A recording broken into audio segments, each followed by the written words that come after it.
Hey everybody, how's it going? Well, welcome back. It's Thursday night. It's late Thursday night. You're going to probably be seeing this on Friday morning or Friday evening or whenever you find it. Anyway, what's going on with you guys? How's your week been? My week's been fine. It's been good. Just worked. And I met up with a friend of mine that I made from one of these cigar lounges I enjoy, that I frequent, and had some lunch, and then we went and we chimneyed. It's been pretty cool. I've been meeting some really cool people at these lounges, and we have great conversations, and it's pretty cool.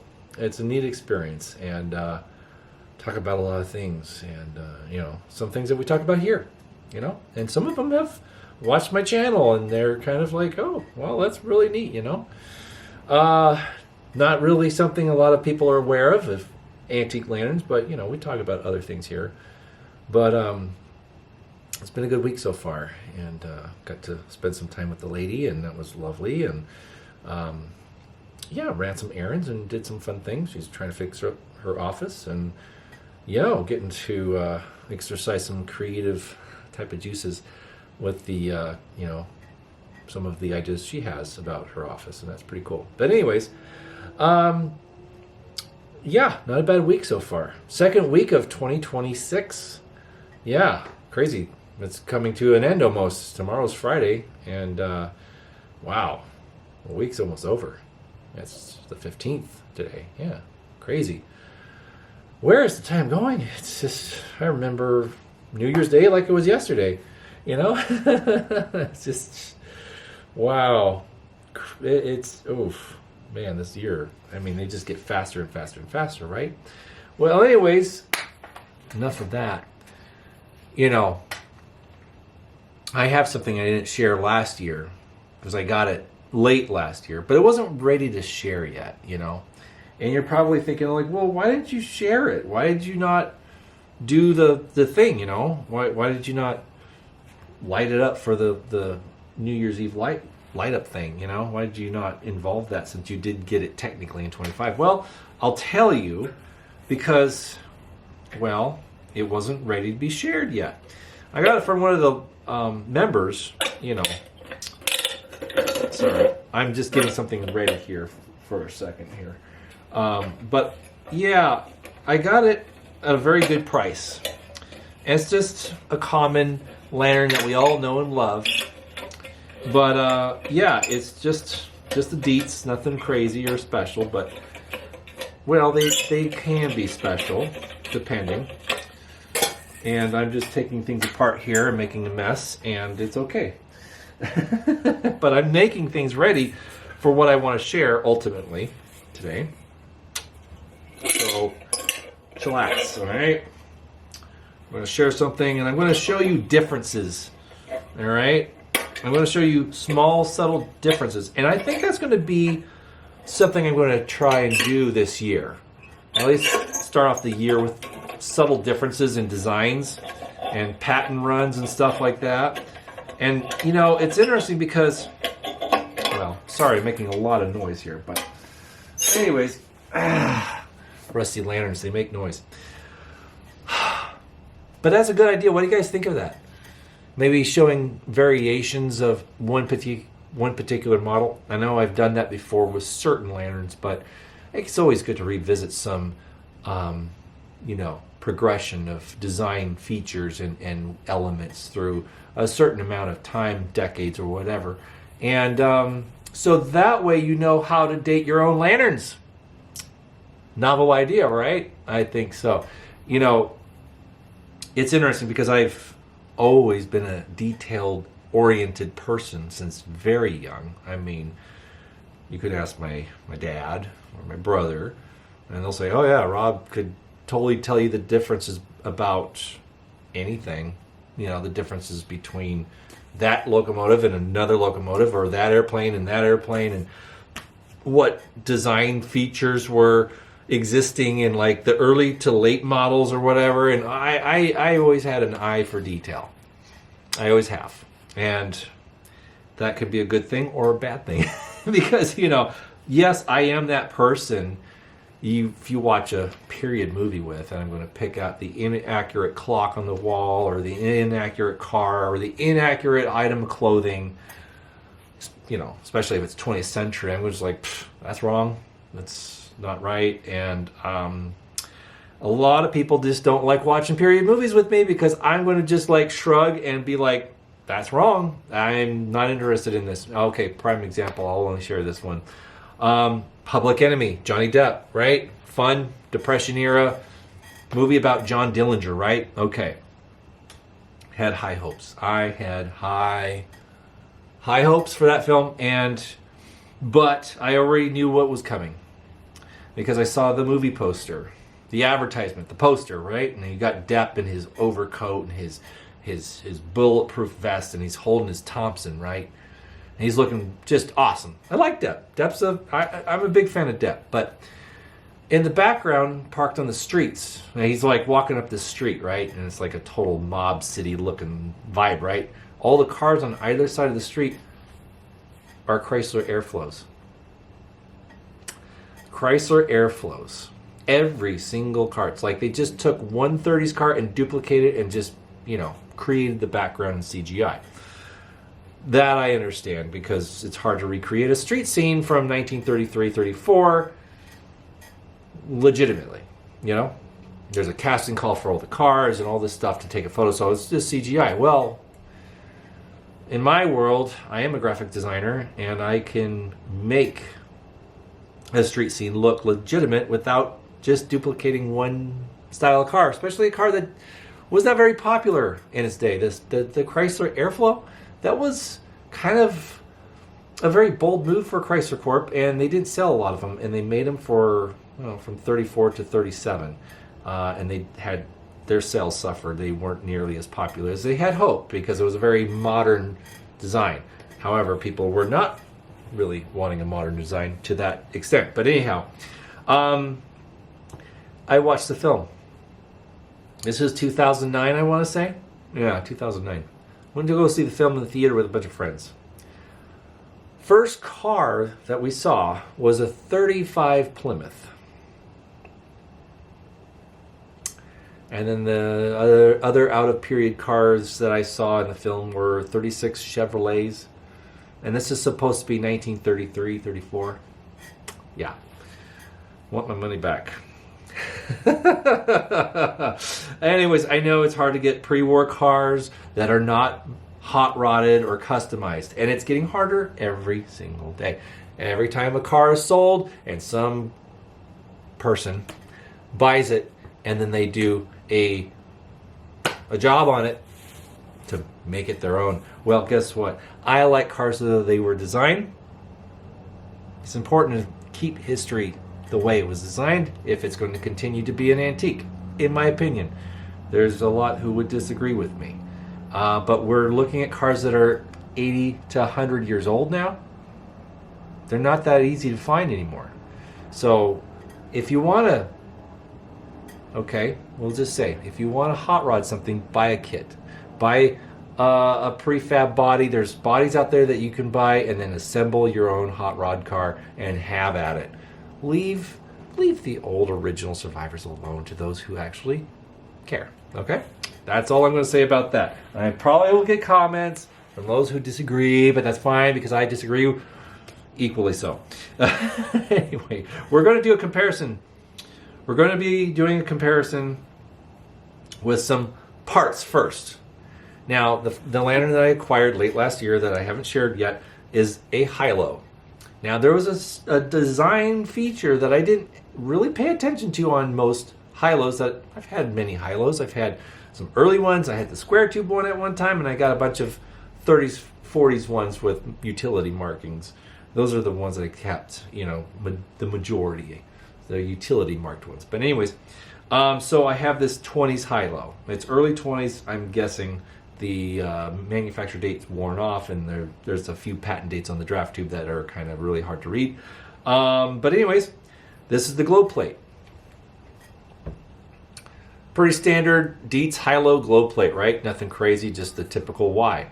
Now, look at this though. Look at the crimp in the guard wire. Just one subtle little, crimp there. Okay? I've not noticed this. There's one type of globe plate that I've known Dietz to have, and it's this one. This is the crimp. Okay, this is another Dietz high-low globe plate. Exactly the same thing, but this crimp is different. It definitely has two bends to accommodate for the lock knob globe. Okay? The lock knob globe was patented, I want to say May of 1914. March. I think it was March 1914. But anyways, Dietz started doing the crimp globe guards as early as like 1904, 1905. I went right around there. It was early 1900s that they started to do that, because prior to that they just had smooth, uncrimped guard wires. But yeah, they started doing this crimp just to have a tighter hold on the globe so it wouldn't fall out or whatnot. But especially on the cold blast lanterns, because when you tip the globe back in a cold blast, then it would just kind of fall out. So they just did this to keep a tighter grip on the globe so it wouldn't just fall out and break or chip or whatever. But they started doing this before the lock knob globe.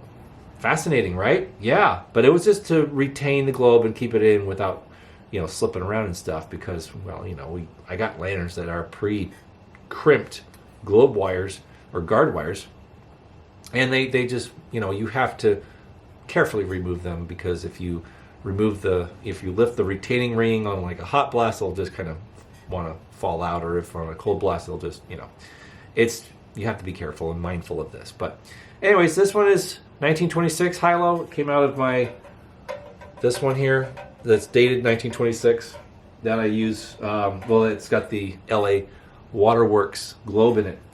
But that globe plate goes to that one, and it's a cool lantern, but this one has a slightly different bend. See? It's not a double bend, it's a single bend, one little indentation on either side, just to create some, more tension on the globe so it would stay in place. But that's an interesting design feature of a specific high-low generation, which I would say just...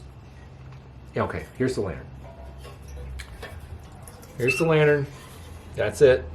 It looks just like every other high-low, right? Right. Well, here's the other thing. It has the earlier cog-style regulator wheel, okay? And that is pre-20s. Easily pre-20s. Now, I was like, well, you could say that, but maybe that's an older burner that somebody replaced the original with. That's possible, but given the age on this thing and everything matches, it's very likely it is the original burner. Yes. Anyway, I'm going to put this all back together. I'm going to light it. Now, one of the reasons why I didn't share this yet is because it wasn't ready to burn. And reason being is because there was a small little leak in it, and there's no problem with that. I didn't know that, and the collector I bought it from, one of the guys from the groups, he probably never burned it, so he never knew that it had a subtle little leak in it. But anyways, let's see here. We have a match. Oh, here we go. I got a spent match, but we'll just borrow. Don't laugh. Well, okay, just laugh. That's fine. Butterfingers tonight. Anyways, we're going to borrow some fire from Mr. Rayo here. Yeah, there we go. Okay. There we go. There. I need to oil that. Yeah, it will be good. So I haven't really done anything with this high-low yet, except for just sealing the fount with some seal oil. And there we go. We're off to the races just as we do. Excuse me for a second. I got a notice here.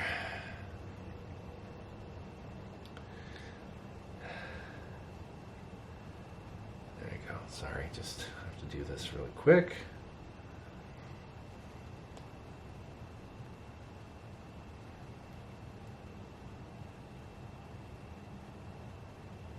All right, good. Excellent. Silence the old phone, it's it's all good. Anyways, this is a fun piece because the subtle little differences, but also Most high-lows of this generation, so you'd think, would have a, excuse you, would have a locking bail. Okay, this doesn't have a bail lock on it. It just predates the bail lock just barely. This one from 26 here that I showed you has the bail lock right there. See, right there. And it's okay. So this would be the front. Fuel cap is the front, I would say. So it would be on the, my right, your left. Yeah. Anyways, the bail lock came out right around the late teens, I'd say, maybe mid-teens. And that's a great invention. I think the bail lock was a wonderful, wonderful thing that they did. Because sometimes you want to keep the bail up and it's easier to, just grab and go. And it keeps it from hitting the glass, because these bails are notorious for banging on the glass. Dietz did not make a very generous bail on most of these lanterns from the 20s and the teens and 20s. Let's see, what am I doing here? Okay, there we go. I'll put this one back together here. Yeah, okay. Perfect. All right. So, they clink. They hit right there. See how they hit the glass? And even the early ones, a lot of the early ones do that as well. Let's see, do we have, okay. Yeah, see right here. We got Dietz crystal. Let's see how the bail. Okay, so just for funsies here, see these crimps, these little bends in the bail? You see that? The bend here? That's designed to catch the tube and keep it from hitting the glass. See that? In a normal world, perfect world, that's a great design and it works, but sometimes the bail gets bent a little bit and they'll clink on the glass. I have plenty of Dietz lanterns that clink on the glass. And that's annoying. I don't like it. Case in point, I think, well, you all have that. You know what I'm talking about. But anyways, this one's a very stiff bail. It doesn't have a lot of miles on it. The inside of the fount's actually pretty clean. But it leaked because of a wick. That's right. There was a wick in the fount, and I took it out, and there was some rust. And when back in the old days, some people just left a bunch of spare wicks in the fount. When they would fuel it, you had soaked wicks ready to go. When you ran out of a wick, you had one ready to go, and you just put it in there. And people didn't care about getting their hands dirty with kerosene all the time. It's just part of life, I guess. So, wipe it off with a rag. It's fine. It's just kerosene. It's not bad. Anyways, they had one ready to go on, at hand that was already soaked. So, yeah. We have also seen some wicks that were also, not braided cotton wick like that, woven cotton. So it was like a shirt. I've had wicks that were broadcloth, like a dress shirt, or tablecloth. We've seen some that were wool plaid, all sorts of things. Or they take extra fabric that is just completely unrelated, usually cotton, and they tie it or they staple it to the original wick, and so that way it creates more of a draw for the wick. It gets short as you trim it each time you burn it, or whenever you feel like trimming your wick. So the wick gets trimmed down, and then you just added extra cloth, and you can still wick up more fuel that's in the further corners of the fount. But that's what people did back in the Depression, and even a 5-cent wick was more than somebody wanted to spend. So you made what you had last longer. That's what it was. But anyways, when people kept wicks in the fount, if it ran out of fuel, then it would just be hanging there, especially on the East Coast or the Midwest, and it's more humid there. So moisture would collect in the wick and then rot out the bottom of the fount. Not too uncommon, sadly, with a lot of these old lanterns. So when you find a wick, you're like, crap, there's probably a good chance there's a pinhole at least and that you're not seeing, and that was the case with this. So it was a very, very small pinhole, but that's all it takes. That's all it takes for there to be a mess. So I looked, I'm like, it's perfectly bright tin in there. It's beautiful. And I looked and I was like, this thing's probably oil tight. And I added oil. I'm like, no, it's not. But it's not a big deal. I have seal oil and I have acetone, and I sealed it up just last Saturday, and it was just perfect. It was great. But anyways, high-low. How old is this one? Well, I would say it's probably first generation with the creased seams. Right here, the creased air tubes here. This is the seam, and this is your crease. You know, your reinforcement crease, because the earlier models didn't have that. They were smooth tube, you know, like the early Monarchs or whatever. But, yeah, your first high-lows had crosswire guards like a Monarch, like a first generation Monarch, and then they had a smooth curved edge on the fount and a very shallow skirt, and they were also named number O high-low. That's right. First generations were, you know, I don't want to say 1908, 1910, somewhere right around there, and that's what they were. And then by 1912 or so, then they went to a square tube design. Now, interesting story. John Dietz, he was an older member of the Dietz family, and he loved the square tube design. Felt that was a very Dietz look. And by 1890, that's when Dietz was using the square tube design through the 1890s into the early 1900s. But he felt that the square tube design was very specific Dietz, since they fought so hard to keep that from being used by other people, like Buell or Mayros, you know, take your pick. But yeah, so he had the high-low made into a square tube lantern, like the Victor. This Victor was still being made with square tubes, even though they had reinforcements in the face and the side of the tubes by that point. He decided to use the same air tubes on the high-low for about maybe a year or 2 years, maybe somewhere around there.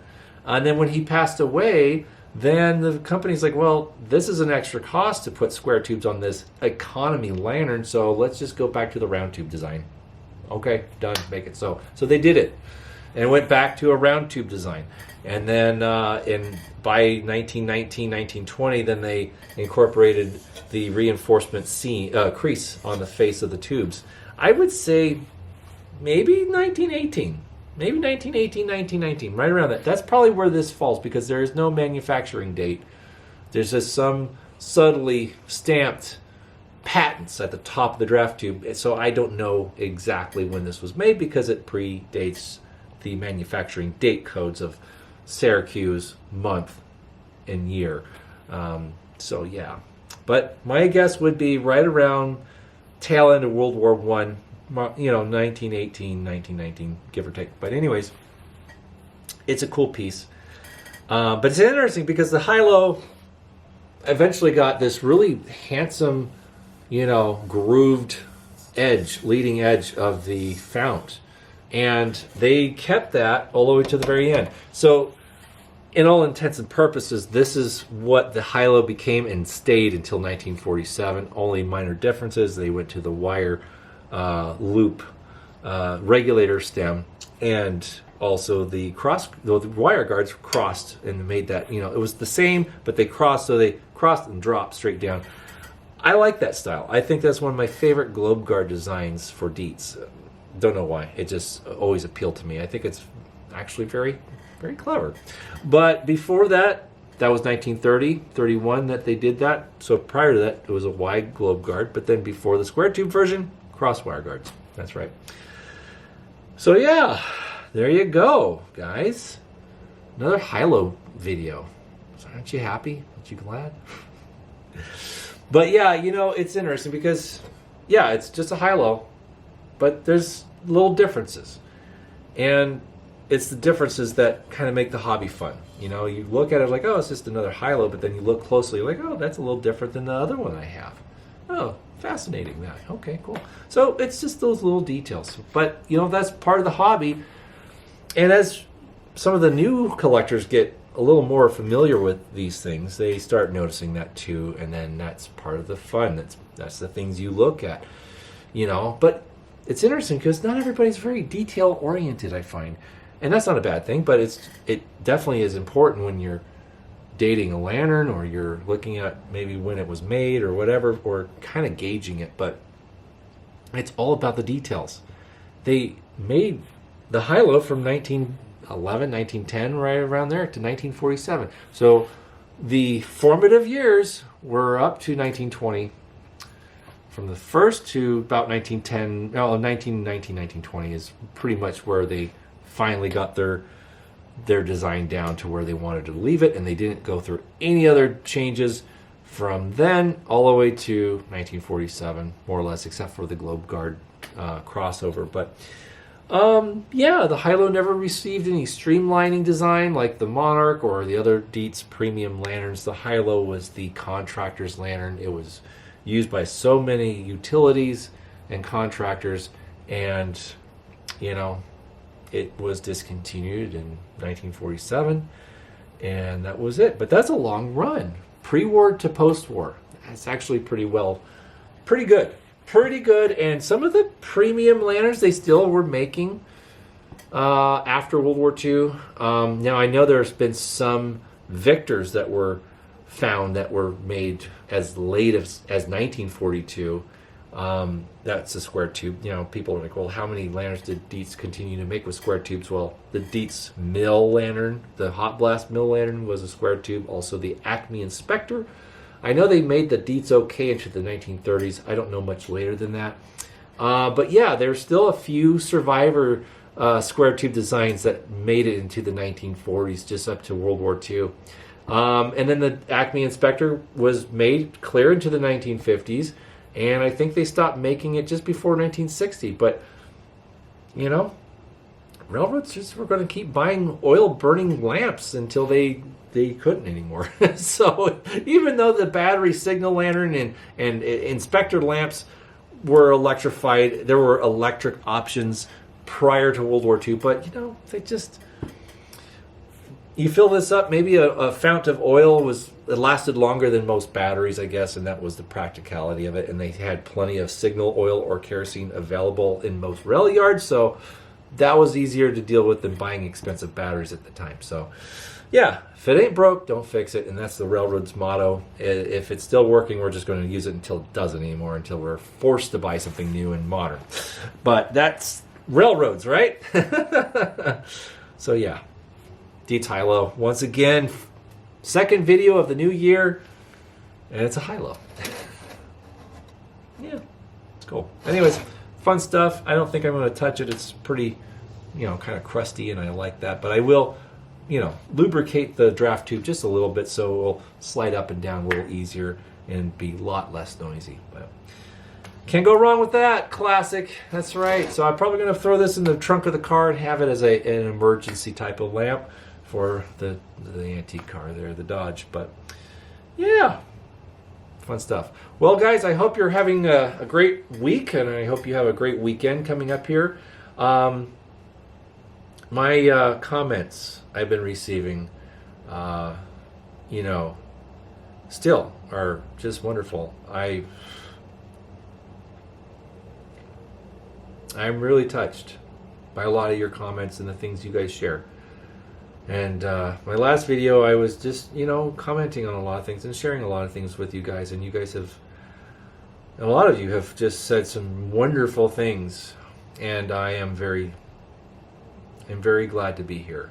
Very glad to offer this information to you guys. I'm glad to have this community, and I'm glad to have helped some of you guys through some difficult times. And I'm glad I can be there for you guys. And shout out to the veterans.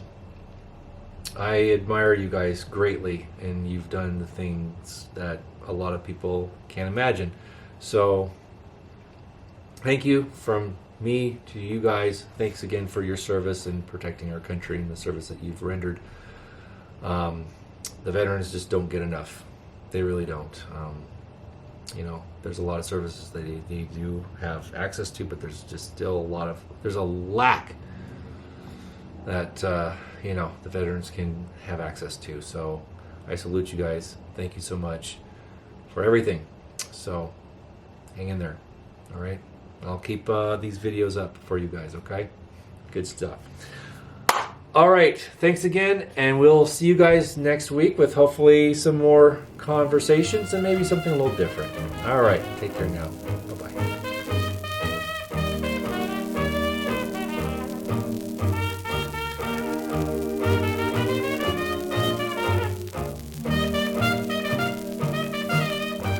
Sit, Boo Boo, sit. Good dog.